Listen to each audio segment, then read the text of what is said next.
Good evening. ঘড়ির কাঁটা বলছে 8টা 2। আর সকালে পনির আছে, কুমড়ো আলুর একটুখানি চচ্চড়ি টাইপের আছে। বাট অনেক দিন, প্রায় 2 মাস হয়ে গেল, 2 মাস না, 1.5 মাস মতন আমরা চিকেন খেয়েছি। এবার চিকেন স্টিউ করে খেয়েছি। চিকেন কষাটা অনেক দিনই করা হয় না, তো আজকে একটু অন্যরকমভাবে মানে প্লেন চিকেন আলু, মানে আলু দিয়ে চিকেন দিয়ে ঝোল বানাবো আর কি, প্লেন নর্মাল ঝোল। তো তারই প্রিপারেশন চলছে। এই যে দই, তারপর সব রকম মশলা, আদা বাটা, রসুন বাটা হবে, টমেটো পেস্ট হবে। তো লেটস স্টার্ট ইট দেন। এই যে পেঁয়াজ আর জিরা বেটে নিয়েছি এখানে, পেঁয়াজ জিরা বাটা রেডি। তো ইয়েস, লেটস স্টার্ট। এই যে আদা রসুন সব ভালো করে ফ্রেশ করে ছাড়িয়ে রাখলাম, পিলিং। আলু ভাজতে দিয়ে দিয়েছি, এই যে আলু ভাজা হচ্ছে।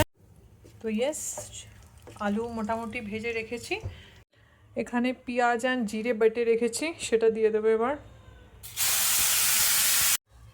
তো পেঁয়াজ জিরে বাটাটা গোল্ডেন ব্রাউন হয়ে যাওয়ার পর ম্যারিনেট করা, মশলা দিয়ে ম্যারিনেট করা চিকেনটা।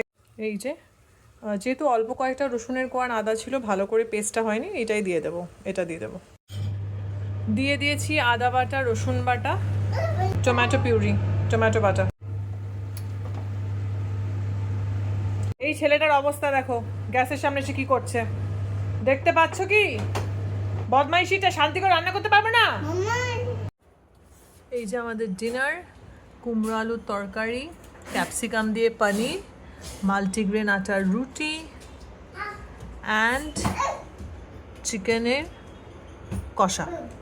ফাইনালি প্রেশার কুকারেই হয়েছে জিনিসটা। এবার আমি ফাইনাল লুকের ছবি নিতে পারিনি আমার ফোনের